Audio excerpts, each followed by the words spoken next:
For a heart muscle cell to contract, it has to depolarize. That is, the ion balance on either side of its cell membrane has to change suddenly and in such a way that the inside of the cell becomes less negatively charged. In a heart muscle cell, this causes contraction, i.e., a heartbeat. But although it might look like the heart contracts all at once, there is in fact a chain reaction of depolarization which begins up here in the heart and then spreads throughout it.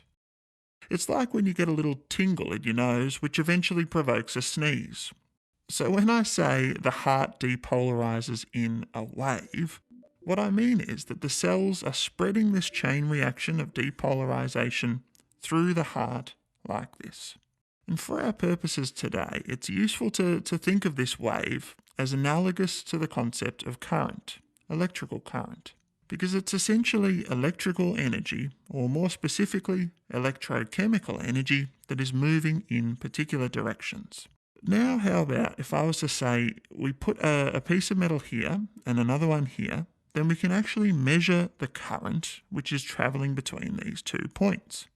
It's like using a voltmeter measuring the voltage in a circuit. If the current's flowing this way, voltage is positive when we record it like this.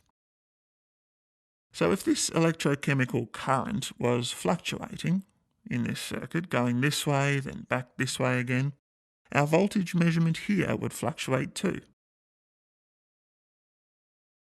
This is a video about electrocardiography or ECG, not electrical engineering, but this is essentially what our ECG electrodes serve to measure.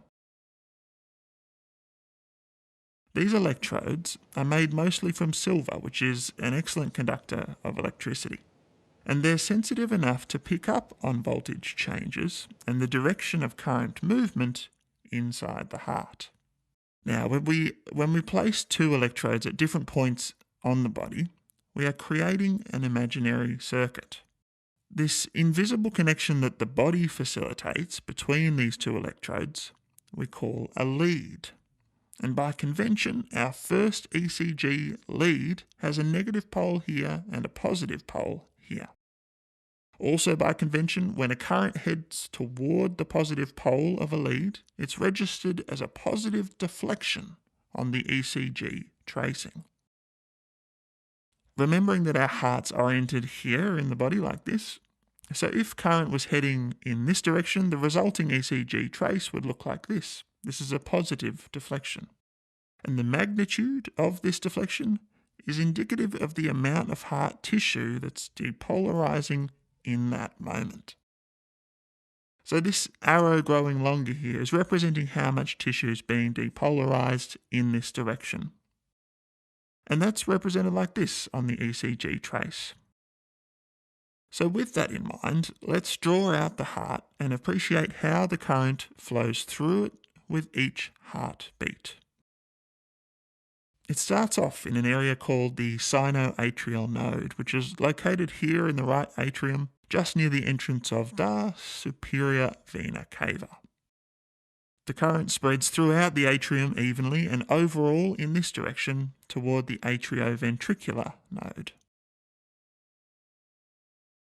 So we then face a short pause here at the atrioventricular node before the current then spreads through the bundle of His, which is a stack of thick nerve fibres in the interventricular septum. The charge then propagates through the ventricles, which hold the charge for a moment before repolarizing. Repolarization is the process of each cell returning to its resting membrane potential. So we talked about depolarization as the inside of the cell becoming less negatively charged. Repolarization is the process of it becoming more negatively charged again. Let's watch the ECG trace as we go through this flow of current again. Now the lead only picks up on the extent to which this magnitude arrow aligns with its vector or its directionality. So as the current heads through the atria, there's positive movement on the trace, where the vector of the lead lines up with the vector of current. Following this, the magnitude weakens, the trace returns back to its baseline, and then there's a moment of pause. There's a little negative movement because the right side of the bundle of His depolarizes before the left side, so the magnitude's actually facing this way, away from the lead, so a negative deflection. Then we have this positive deflection, and then a massive negative deflection as the current spreads through the ventricles, and then we finally return back to normal, to baseline. This is an interesting and quite tricky point coming up. When we think about repolarization, our next stage of the cycle, we can think of it as a spread of negative current. Because depolarization, as I mentioned before, is the process of the inside of the cell becoming less negative. So repolarization is that of the inside of the cell becoming more negative. So even though the wave of repolarization moves in this direction, because we're thinking of this as the spread of negative current, it'll be registered like this on the ECG trace. So this negative current I have here is a blue rather than a red arrow, and as a result, we'll see a positive deflection in the ECG.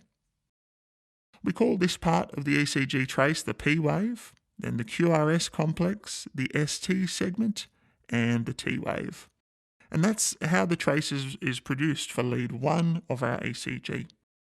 Most ECG machines have 12 leads, and the principles are exactly the same for each of these other leads.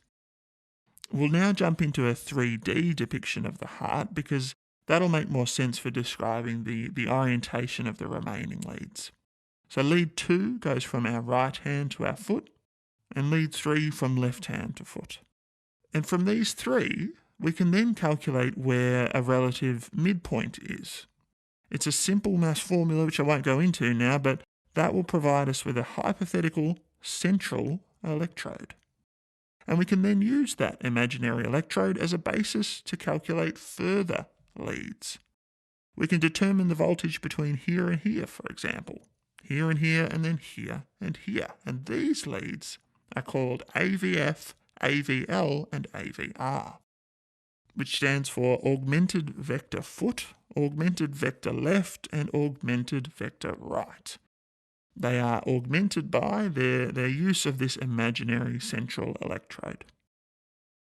And if we continue to use that as a negative pole or a negative electrode, we can apply electrodes across the chest, 6 of them, in fact, to also get leads in these directions. These are named V1 through to V6. They're also called the precordial leads. And so now we have this beautiful picture of the current in the heart in a whole range of axes. And the beauty of this is that it allows us to localize problems in space. We can pinpoint where a problem is occurring in the heart based on which leads show us changes. These changes might be caused by an increase in the local level of potassium, for example, which is released by dying cells. This will interfere with the way cells in this area repolarize because repolarization mostly occurs by removal of potassium from cells. If there's plenty of potassium floating around in the extracellular fluid, then more will rush in when the cell is depolarizing. And then when the cells repolarize, there's this huge potassium dumping, and the charge change in that repolarization process will be amplified. You'll get this really high T wave as a result, which is one of the earliest signs of a myocardial infarction.